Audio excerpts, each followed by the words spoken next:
In 2010 and 11, the world witnessed a mass exodus of people from Somalia. Thousands either moved within the country or outside the borders to Kenya or Ethiopia. The numbers were alarming, almost 300,000. Somalia has been at war for decades, but now there was a severe drought. The combination was lethal. There are more and more areas in the world where life is no longer sustainable and people need to flee. And these factors also trigger conflict, and conflict forces people to flee. To survive, Hayre Ismail left her home to come to Kasala camp in southern Somalia.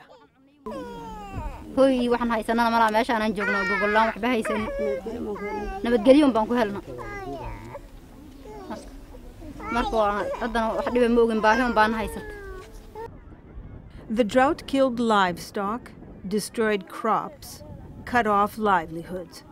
People fled hunger and found themselves in the middle of conflict, often obliged once again to move. At the height of the crisis, UNHCR estimated that a quarter of Somalia's 7.5 million people were either outside the country or internally displaced.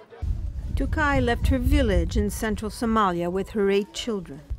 They traveled over 600 kilometers for food and a semblance of peace in Galkayo.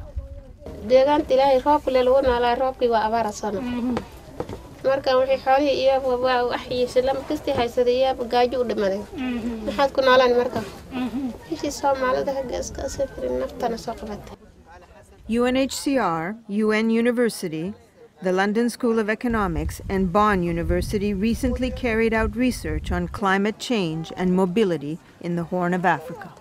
They found that insecurity reduced people's ability to cope with severe changes in climate. The result, they were forced to move. I think there is a clear link between climate change and the worsening of the displacement problems in the world. And I think it's very important for the world to come together and to try to respond to this challenge. In mid-2011, a famine was declared in Somalia. In Ethiopia, new camps filled up, not in months, but days. Safiala and her 7 children were among the surge of refugees. She found safety in food, but her journey was tragic. مرسونك مجن الله لما ميل بلدجو مجن الله والآن النسي لما ضوها نيس كديرني أنت كويني كرسي وكاك النولنا إلهي النول نسيه.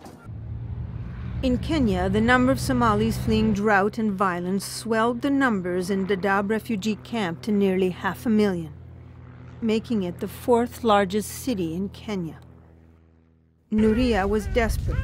Surviving depended on her leaving her Somali village with her 6 children.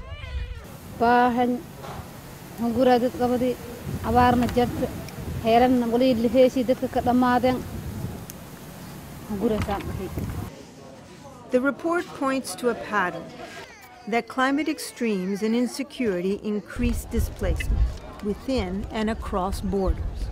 It is a scenario that UN and aid agencies say must be heeded. It is one that can easily be repeated with dire consequences.